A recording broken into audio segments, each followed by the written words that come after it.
Partai-partai lain juga sebenarnya ada yang menawarkan saya, Prof. Ada menawarkan. Dengan ya. mahar politik yang membuat saya, wah kayaknya enak nih, maharnya oke. Transfer. Uang transfer, seperti Uang pemain transfer. bola. Ya, tergantung jurus. Kalau mata uang yang selalu sama, apapun partainya, dan bukan hanya khas Indonesia dimanapun, itu kepentingan. Bisa dibilang privilege kali. Itu gimana pendapat? Kita kopi darat nasional. Apa itu kopi darat itu ya? Ya, bisa ngeliwat nasional.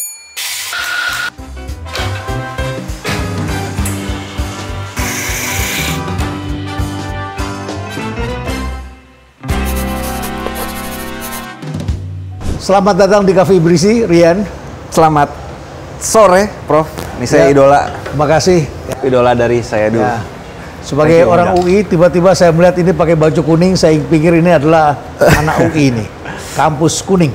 Ya. Iya. Ya, begitu ya? Itu dulu sih kuliah jaket kuning. Sekarang di politik jaketnya kuning juga. Oh gitu? Tapi Oh, partai Golkar. Oke, Golkar, baik. ya. Orang selama ini taunya Anda orang PSI. Betul, ini bagian dari saya mengingatkan bahwa saya udah pindah. Tapi warnanya belum terang kuningnya ya. Ini di sebuah toko dapat paling kuning ini, Prof. Mungkin Oke. harus cari yang lebih kuning lagi. Baik ya. Iya. Rian Ernest. Ya. Jadi selama ini kita suka confuse ada dua Ya. Ernest Yes. ya. Dan dua-duanya sama-sama populer, usia kurang lebih sebaya. Dia lebih tua harusnya. Lebih tua, tapi Iya. sedikit ya. Iya, I think so, Generasi I think kurang so. lebih sama lah I think begitu so. ya. Dan sama-sama hebat.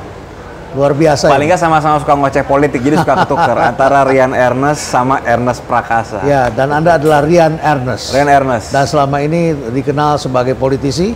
Anda sudah pernah mengadu nasib di PSI dan Ya. sekarang tadi Anda mengatakan Anda beralih ke Golkar. Betul, Prof. Ya, Betul. kapan mulai beralihnya? Saya beralih persis 1 tahun, sudah 1 tahun. Oh, Jadi sudah setahun. awal tahun lalu saya Ya, pindah ya. migrasi. Saya kalau dapat WA dari teman-teman saya, anak-anak muda itu dari PSI menunjukkan eksodus orang PDIP pindah. Nyerangnya ke PDIP terus begitu ya. Nggak pernah nyerang ke Gerindra, nggak pernah benchmarknya ke Perindo atau ke partai lain begitu ya. Ya, Pokoknya ya, PDIP terus eksodus disertai dengan orang keluar. Barangkali yang keluar cuma 3 orang, Ya, tapi ya. itu dramanya luar biasa dan Ya. ditunjukkan adalah orang partai lain yang keluar. Padahal kita saksikan juga at the same time Iya. Anda adalah orang PSI yang kemudian pindah, Iya. begitu ya. Iya.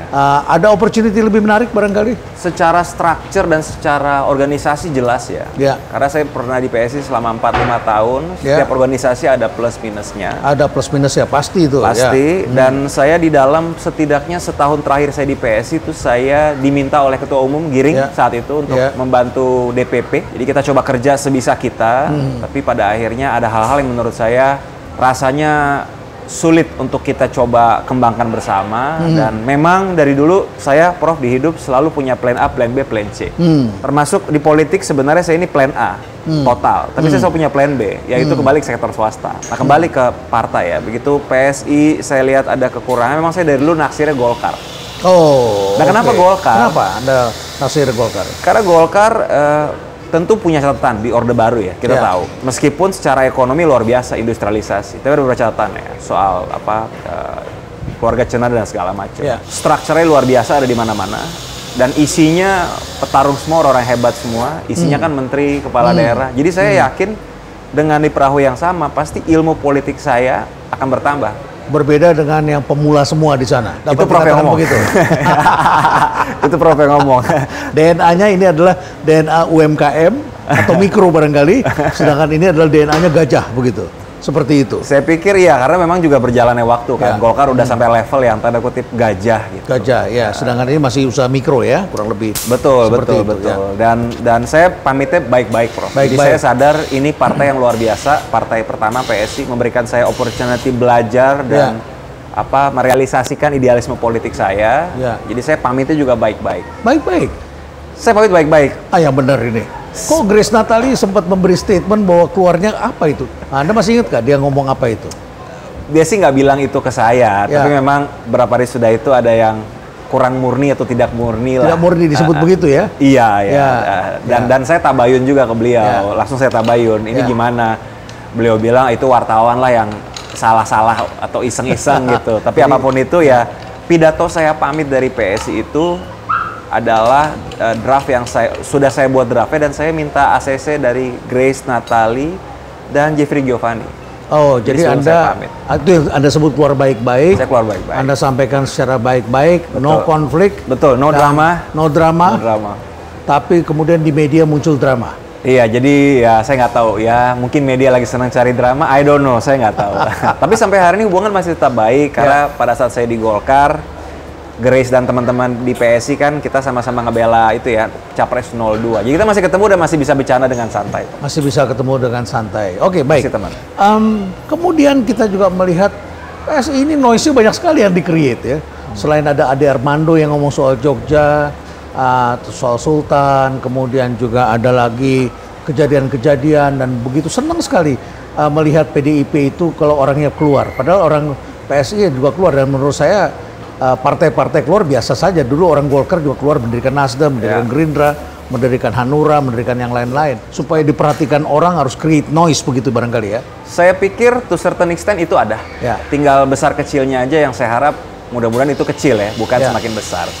Ya, tapi menimbulkan noktah di dalam percakapan antar partai politik tentunya. Ya. Memang dari dulu pun Prof, terlepas tadi yang Prof sampaikan ya, yang riak-riak yang baru terjadi. Dari dulu pun pada saat saya 2017, 2018 mulai ada di partai ini, memang paling tidak kami partai baru yang ingin mencoba mendisrupsi dunia politik Indonesia sebagai memang partai anti korupsi, betul, anti intoleransi, intoleransi. Ya, baik, jadi lumayan keras. Saya sendiri pun dulu masih muda. Saya pikir ada beberapa langkah yang saya lakukan mungkin tanda kutip terlalu berani dan terlalu menyerang, dan sehingga serangan atau sindiran atau cibiran dari kolega partai lain tentu akan ada. Sebetulnya banyak masyarakat yang mengatakan kepada kami, Pak, kami rindu PSI yang dulu, PSI yang anti korupsi tadi, anti intoleransi. Tapi belakangan mereka melihat kok PSI menjadi seperti ini. Apakah itu juga melatar belakangi mengapa Anda juga keluar dari PSI? Jadi gini Prof, saya itu di politik ini sebenarnya saya orang sektor swasta yang kecemplung di politik. Jadi mindset saya itu selalu yuk progres, yuk lebih baik. Value addition-nya apa yang perlu yang bisa saya sampaikan di wadah ini gitu. Dan itu yang saya coba lakukan di PSI sekian lama. Pada tahapan tertentu, begitu saya merasa saya sebagai pribadi politik, ilmunya dan kontribusinya udah belum bisa optimal lagi, saatnya saya pindah perahu. Jadi kurang lebih pasti ada kekurangan-kekurangan tertentu yang mungkin Anda juga kurang nyaman di sana. Iya, betul Prof. Dan ini bukan hanya ibaratnya aksi reaksi satu malam. Anda keluar waktu itu sendiri atau ada juga yang lain? Secara timeline saya sebenarnya berbarengan dengan Michael Sianipar. Yang ke Perindo ya? Ke Perindo. Dan bukannya Anda juga pernah ke sana sebetulnya? Saya sempat komunikasi dengan Pak Haritanu lumayan dekat. Lumayan dekat, dan Pak Haritanu pribadi yang menurut saya salut lah, respect. Tapi ya politik soal pilihan. Jadi akhirnya saya memang memilih ke Golkar. Partai-partai lain juga sebenarnya ada yang menawarkan saya, Prof. Ada menawarkan. Dengan mahar politik yang membuat saya, wah kayaknya enak nih, maharnya oke. Karena kalau maharnya oke, saya nggak perlu lagi fundraising buat canvassing saya pilih. Mahar maksudnya apa ini? Bukan mahar, uang transfer seperti pemain bola ya. Diberikan kepada Anda atau dipakai nanti untuk ada ya? Ada rencana-rencana seperti itu. Tapi saya di politik bukan mencari uang transfer, tapi kan saya mencari bagaimana seorang Rian itu bisa memberikan impact lebih besar kepada masyarakat. Itu seorang Renald Kasali kalau masuk di satu partai berpikir nanti dapat uang mahar, pindah ke tempat lain boleh juga dong ini ya? Nilainya saya lumayan barangkali. Saya pikir ya, saya harus nilai tinggi. Saya harus lebih opportunis ini. Jangan, tetap jadi intelektual dan penjaga kewarasan aja. Jangan. Iya, baik. Oke, baik. Jadi ada nuansa-nuansa seperti itu, dan Perindo itu memang organisasinya lebih baik ya, lebih rapi kelihatannya ya daripada PSI. Dapat dikatakan begitu ya? Sebenarnya nggak juga, adalah beberapa hal-hal yang saya lihat mungkin saat itu Perindo lebih baik, dan saya pikir Michael memilih Perindo karena hal itu juga. Karena itu lebih baik, dan Golkar lebih baik lagi karena ini gajah tua. Memang bicara tua juga, otokritik saya terhadap partai saya sendiri, memang kadang-kadang optics yang kelihatan itu teman-teman yang senior. Padahal begitu saya masuk di Golkar, yang muda-muda ini banyak banget. Oh, banyak banget. Banyak banget yang progresif. Artinya oke lah ada culture yang agak tua di dalam partai ini, tapi yang sudah mulai pelan-pelan tuh muda ini enggak, kita kayaknya harus lebih progresif deh, lebih cepat deh. Itu banyak. Jadi ini soal waktu sih menurut saya. Rian, masyarakat kan ingin tahu mengenai partai politik. Kami juga ingin bikin School of Politics di sini, ya. Karena kami ingin melahirkan bupati, wali kota, legislator yang benar-benar punya values yang teknokratik skillnya kuat. Ya, teknokratik skillnya kuat. Kita ingin berikan pemahaman tentang teori ekonomi supaya tahu mengevaluasi ekonomi, finance bagaimana, mengevaluasi badan usaha milik negara bagaimana, kesejahteraan bagaimana, produktivitas. Tapi juga mengerti hukum, konstitusi, karena sekarang banyak yang melanggar. Ya, kita ingin mendidik seperti itu. Nah, tentu kita ingin tahu sebetulnya apa sih yang ada, kultur-kultur apa di partai-partai. Anda kan ngalamin dari partai tadi usaha mikro seperti itu, kemudian menjadi partai gede. Golkar ini partai gede di setiap daerah ada, gubernurnya banyak, wali kotanya banyak, kemudian menterinya selalu ada. Tidak pernah Golkar keluar dari kabinet, selalu ada DNA-nya pemenang. DNA itu partai pemenang. Kita ingin tahu begitu ya, DNA partai politik, dan memang ini menjadi politisi ini mahal sekali. Enggak juga, nanti saya jelaskan. Tidak mahal? Enggak juga. Tidak mahal. Relatif. Jadi kita bisa menjadi politisi tanpa harus keluar uang banyak. Tergantung jurus. Tergantung jurus. Jadi ini relatif. Kalau masuk politik itu mahal, itu relatif. Demokrasi mahal, itu relatif. Dan kayak tadi Prof bertanya kan, partai itu kayak apa sih kulturnya sebenarnya? Sebenarnya kultur tiap partai itu beda-beda ya. Tapi selalu apa ya, benang merahnya atau mata uang yang selalu sama apapun partainya, dan bukan hanya khas Indonesia dimanapun, itu kepentingan. Kepentingan? Itu kepentingan. Iya. Kadang-kadang terutama rekan-rekan yang muda ya, mahasiswa yang baru membaca, aktif di politik kampus, bicara kepentingan itu seolah hal yang tabu. Padahal suka nggak suka, mau nggak mau. Politik adalah mengenai kepentingan. Bahkan partai politik kan adalah wadah memperjuangkan kepentingan warga. Jadi kalau kita lihat heboh debat di televisi, saling mencaci, mau berantem, itu kita sebenarnya tidak perlu anggap serius ya. Karena pada kepentingan tertentu mereka bisa ketawa-tawa, bisa bersalaman, bisa menjadi teman baik, dan bahkan ketika pilpres bisa ribut-ribut, tiba-tiba nanti mereka berteman lagi, bergandengan tangan lagi. Begitu pada saat kepentingannya cocok. Kalau kepentingan nggak cocok, tempur. Ini susah bagi orang yang punya prinsip. Sebenarnya nggak juga. Saya merasa sampai hari ini saya punya prinsip. Prinsip saya nggak mau beli suara, nggak mau nyogok orang, dan saya masih bisa bertahan. Tapi memang kepentingan ini kan menjadi apa ya? Harus ada ruang kompromi. Mungkin ini Prof. Ruang kompromi inilah yang mungkin beberapa teman-teman nggak terlalu biasa dan bahkan menganggap ini tabu. Tapi suka nggak suka, dalam politik emang harus bicara kepentingan. Jadi kalau masuk partai politik, tapi dari awal mengatakan saya anti terhadap kepentingan, saya anti terhadap kompromi, ya jangan masuk partai. Oke, katakanlah kita harus mempunyai personal branding, begitu kan ya? Kita harus ngangkat. Ini kan kasihan mereka yang nggak punya personal branding ya. Kalau artis atau orang yang kemudian aktif di sosial media dikenal publik, menjadi media darling, oke lah ya. Tapi juga ada orang-orang yang tidak punya, begitu ya. Anda pada waktu menjadi caleg dari PSI, pernah juga Anda mengatakan bahwa Anda keluar uang sampai 3 miliar rupiah. Betul ya? Kurang lebih itu, bahkan lebih dari itu sebenarnya. Lebih dari itu. Itu kan tidak murah, Ernest. Tidak murah untuk DPR ya. DPR RI saat DPR RI. Ya murah sih kalau dibandingkan dengan yang lain 10-20 miliar. 10-20, bahkan Caimin pernah mengatakan 40 miliar. Jadi relatif kan. Jadi memang angkanya absolut besar. Kita lihat kan, wah 3 miliar bisa beli Alphard 2 atau 3. Kenapa Anda berani mengeluarkan uang sebanyak itu? Saya itu orang swasta yang cemburu di politik. Saya lulusan hukum UI. Lalu saya kerja di law firm Meli Darsa & Co. Lalu saya kerja di HHP, Hadi Putra atau Hadinoto. Dalam perjalanan ini saya kan punya kolega-kolega, punya ex-klien atau temannya klien, temannya kolega. Jadi ada punya relasi lah. Betul. Jadi saya punya beberapa network teman-teman yang ingin membantu. Dan besarannya itu selalu variatif. Saya pernah dibantu orang 500.000, tapi saya pernah juga dibantu orang 300-500 juta juga pernah, tanpa mengharapkan imbalan. Jadi kalau pada saat teman-teman yang donatur itu langsung bilang, yaudah Rian saya bantu kamu, tapi saya dapat apa? Biasanya saya udah males. Tapi karena sekarang Anda masih, ketika Anda pindah ke Golkar, Anda masih melakukan fundraising dan tetap ada? Masih tetap ada. Memang lebih berat, karena seolah-olah kan partai udah besar, kenapa kamu nggak minta internal partai? Tapi kan masih ada dana transfer dong kemarin. Enggak, mahal. Justru itu saya harus tegaskan, masuk Golkar malah nol. Anda nggak dapat dan saya nggak berharap itu. Buat biasanya saya partai lain yang masih kecil yang menawarkan itu mahar itu. Rian, di sini ada kopinya enak. Tapi sebelum kita ngopi, di sini ada, saya lihat ada beberapa tamu yang ingin berfoto dengan Anda ini. Yuk silakan. Thank you. Semoga Jakarta Timur Duren Sawit, Kramat Jati, Jatinegara. Ini Dapilanda ya? Kalau Jakarta Timur. Halo Serian. Andri. Ya, Andri silahkan. Andri. Ya. Hai Serian. Ya. Terima kasih ya perbincangan tentang dana politik Ya. ya dan suka atau tidak suka memang kita harus keluarkan uang Ya. ya dan lumayan jumlahnya bagi sebagian orang. Betul. Ya, ada lagi yang lebih besar lagi mengeluarkannya ya tergantung pada wilayahnya. Betul. Semakin luas, Betul. semakin tidak dikenal dan lain Betul. sebagainya. Kita pesan kopi dulu. Boleh. Ya. Boleh. Kopinya ini enak sekali di sini. Selamat sore Mas Rian. Sore. Ngopi. Kalau nggak salah namanya Pak David ya. Betul. Status? Masih lajang. Kamera masuk ya. Belajar. Mau ngopi apa Mas?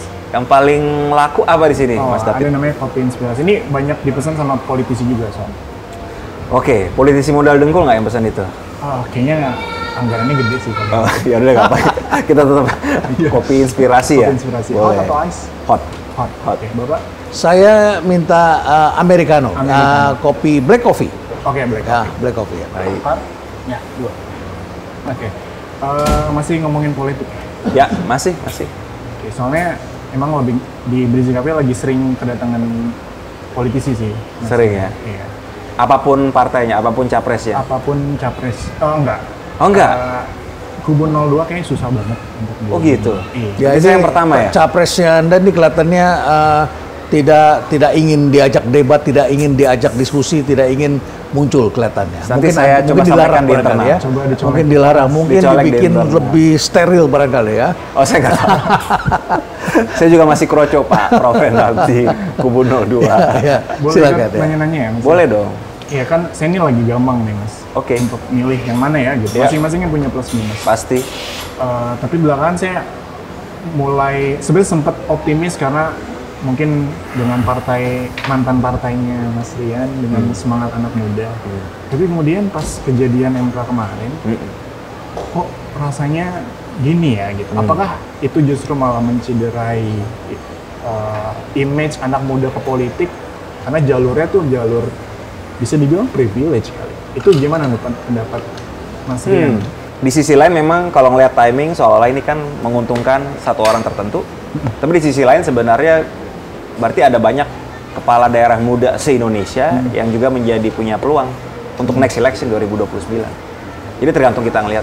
Kalau kita hanya ngelihat kacamata 2024, mungkin banyak rekan muda merasa kok gini kok gitu. Tapi saya ngelihatnya hal yang positif. Jadi dibukakan pintu keran 2029. Tapi Jadi bahkan siapapun, jadi kita anggota legislatif pernah terpilih menang legislatif, kita juga punya kesempatan buat maju ke nasional. dan narasi yang beredar juga kan bisa jadi yang muda pun nggak serta-merta bawa gagasan Exactly. kaum muda. Exactly. Itu berlaku bahkan sebelum polemik MK kemarin.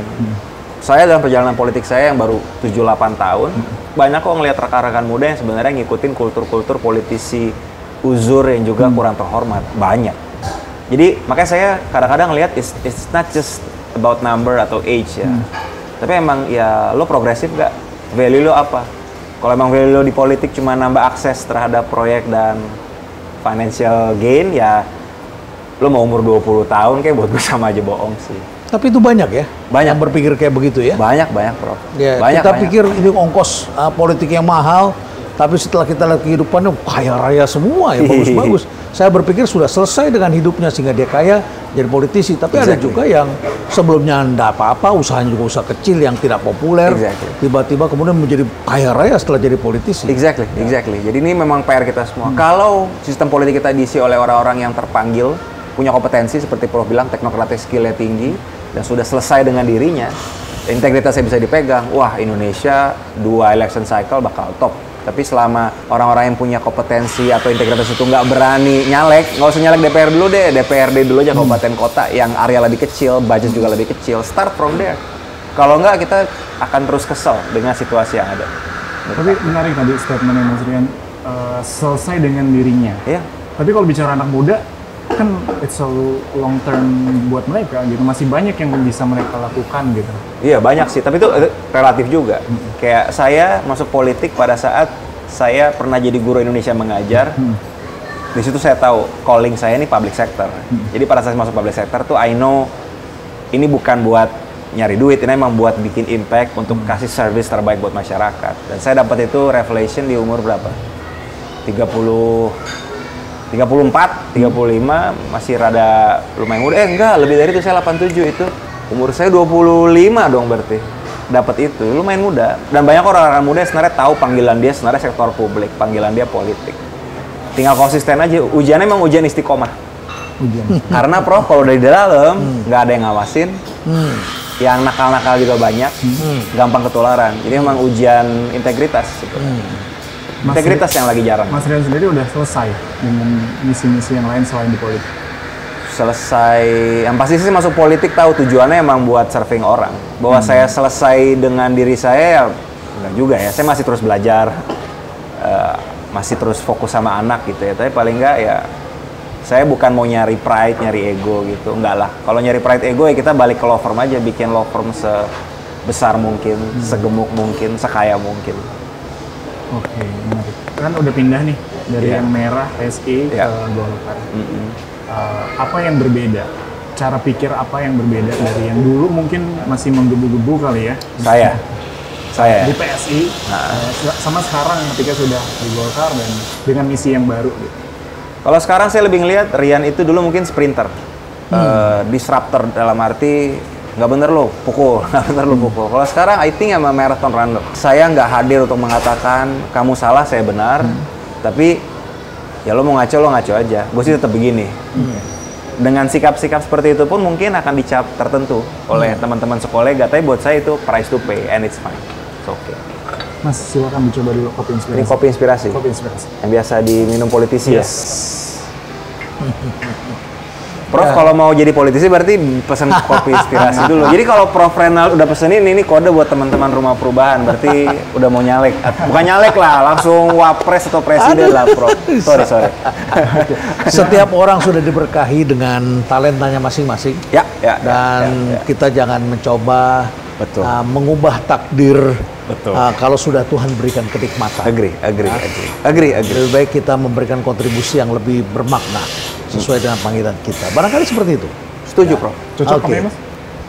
Cocok ya. Dan nasihat Prof cocok. Setiap dari kita udah didesain oleh Tuhan di tempat-tempat di dunia. Semoga di Golkar juga lancar, Mas. Amin, makasih. Tinggal di mana? KTP-nya kecamatan mana? Saya Jakarta Barat. Oh, jadi saya pikir di Duren Sawit, Keramat Jati, Jatinegara. Enggak ya? Ini sekalian promo, Prof. Apa saya pindah nanti kali? Jangan. Repot. Terima kasih, David. Terima kasih, Mas David. Baik, ya. Rian, menarik sekali ketika Anda pindah ke Golkar. Kami coba cari-cari dan di situ disebutkan alasan Anda pindah. Anda menyebutkan bahwa di Golkar ini adalah bersifat inklusif. Anda menyebutkan ya. Yes. Golkar ini inklusif, demokratis, kepemimpinannya tidak mendominasi, kader mudanya banyak, kesempatan yang sama untuk berkembang. Betul. Itu juga kelihatan sekali. Betul ya itu ya. Betul. Ketika Anda menyampaikan itu, Anda berarti mengatakan di tempat saya yang lama, saya tidak menemukan itu dong. Mungkin perspektif saya mengatakan itu adalah, jadi di PSI dulu saya belajar banyak, tapi buat saya kan adalah saatnya saya pindah. Berarti kan I have to move. Move berarti kita harus selektif dong. Ada partai A, B, C, D, pilih yang mana. Dan yang terbaik buat saya definitely Golkar. Nggak dimiliki oleh siapapun, setiap orang punya kesempatan sama untuk naik. Jadi di partai yang satu itu ada pemilik tunggalnya rupanya ya? Partai yang lain-lain iya, pemilik tunggal. Kita harus sampaikan apa adanya, dan itu fakta publik kan. Warna itulah, warna ini. Jadi buat saya definitely Golkar. Dan seru, Prof. Jadi Golkar, ini juga menarik kan, Prof senang untuk ngebedah organisasi. Jadi memang di internal juga bertarung sehat. Atau kadang nggak sehat. Tapi intinya memang rivalry di dalam itu memang kencang. Dan buat saya, organisasi partai politik, I'm not a political scientist, tapi yang saya pahami, partai politik yang sehat harus ada faksi-faksi di dalam. Nggak mungkin otoriter satu saja. Bisa terjadi, tapi itu akan menjadi tidak sehat, akan menjadi absolut. Saya waktu dulu kerja di grupnya Kompas Gramedia, itu ada sebutan. Semua orang di sana kalau laki-laki dipanggilnya Mas, whatever your ethnicity. And your age? Latar belakang, your age. Pokoknya semua dipanggil Mas, laki-laki, perempuan dipanggil Mbak. Tapi hanya ada satu yang dipanggil Bapak, yaitu Pak Yaakob. Oh, Pak Yaakob utama pasti ya? Almarhum itu dipanggil Bapak. Karena dia adalah owner of the firm, begitu ya. Mungkin ada kultur yang sama dengan di PSI ya kemarin ya. Semua dipanggil Bro and Sis, hanya satu yang dipanggil, apa itu? Sebutan Big Bro. Big Bro. Big Bro. Ya, Big ada Bro. satu ya. Cuma satu ya Big Bro ya. Yang lain semua Bro and Sis. Correct. Ya, Big Bro berarti ada ownernya hanya di sana. bos saya, Jeffrey Giovanni. Oh, oke. Jadi Dewan Ketua Dewan Pembina PSI, Ya. Bang Jeffrey Giovanni. Dan di PSI itu tidak ada Munas, Mukernas. Tidak ada ya. Yang kita ada kopi darat. Kita kopi darat nasional. Apa itu kopi darat itu? Kopi darat ya di rumah perubahan aja, di sini aja di Cafe Berisi. Saya pikir itu sebenarnya setara Munas di partai-partai lain, Ya. cuma bahasanya atau labelnya itu kopi darat nasional, Kopdarnas. Juga dipersiapkan dengan matang, dengan demokratis. I don't know, karena selama saya di PSI Anda dilibatkan pengambilan keputusan di kopi darat? Enggak, Atau tidak ada enggak. pengambilan keputusan, pokoknya sudah ada perintah ini. Betul, arahan, dan di direction. zaman saya memang seingat saya gini, kopi darat nasional yang saya dengar itu sebelum saya masuk, itu 2017 kalau nggak salah. Ya. Setelah saya masuk 2017 saya masuk, tapi sebelum itu memang ada. Ya. Tapi setelah saya masuk, setahu saya Kopdarnas nggak ada, setahu saya ada. Jadi saya nggak pernah menyiapkan juga. Oke, baik. Ya, jadi namanya di kemudian hari bisa saja berubah ya, bukan Kopdarnas tapi apalah begitu ya. Ya bisa ngeliwat nasional, I don't Ya. know, bisa aja. Ya, baik. Jadi ini memang menarik membahas tentang PSI yang tiba-tiba seperti sebuah perusahaan. Ya, kalau perusahaan itu ganti pimpinan dari luar, sering orang bilang, wah ini di bail out namanya ini. Ya, menurut Anda pada saat itu PSI mempunyai dana yang sangat kuat? Kelihatannya kan sugih, orang-orangnya seger-seger, bagus-bagus, dan rata-rata kalau saya tanya sama kawan saya yang baru bergabung di sana, wah ini bukan lagi 9 naga, 30 naga ini menjadi backup kami ini. Ini kalau perusahaan kaya kata kawan saya. I don't know, karena saya nggak pernah tahu pembukuan keuangannya seperti apa. Tapi itu tadi, dalam demokrasi kan pasti butuh support dana ya. Dan yang mensupport PSI memang setahu saya banyak sekali. Banyak sekali, sampai hari ini. Walaupun tidak berkuasa, walaupun tidak masuk parlemen. Nah, setahu saya setelah kita gagal masuk parlemen, tentu partai PSI mengalami tantangan-tantangan. Ya, jadi itulah yang menarik dari PSI dan kemudian Anda masuk ke Golkar. Tapi masyarakat masih ingin tahu mengenai DNA partai politik. Apa sih ya? Kalau orang muda itu mau jadi politisi, apa yang Anda sarankan atau bisa kita katakan ini perlu loh untuk diketahui karena sekarang politik ini menentukan kehidupan kita. Definitely. Ya. Misalkan kopi yang kita minum, kalau ternyata kita milih partai politik yang terlalu, misalnya anggaplah sebuah ketum partai politik tiba-tiba nggak suka sama kopi, dibikin pajak yang tinggi sekali terhadap kopi, kita bisa jadi 2 kali lipat nih bayar kopi. Jadi sebenarnya politik itu berpengaruh di segala hal sebenarnya. Tapi saya sih selalu bilang ini, Prof, ke anak muda yang mau masuk politik. Nasihat saya adalah rekan-rekan muda jangan langsung masuk partai politik. Tapi berjuanglah dulu di luar sistem politik. Punya karya dulu, apapun. Mau lawyer, mau engineer, mau barista, mau chef, mau seniman, mau pujangga, mau novelis, mau sutradara. Lakukan itu dulu, bangun portfolio. Sehingga tahu kira-kira kalau masuk sistem politik, area mana yang dibenerin. Satu. Kedua, demokrasi butuh dana. Usahakan janganlah berdemokrasi, berkampanye pakai uang Anda. Karena Anda jadi punya mental everything tulus, bukan nothing tulus. Jadi kalau Anda punya portfolio yang baik, Anda fundraising ke orang-orang, dan jangan 1-2 orang, Anda jadi dimiliki 1-2 orang. everything fulus. Everything.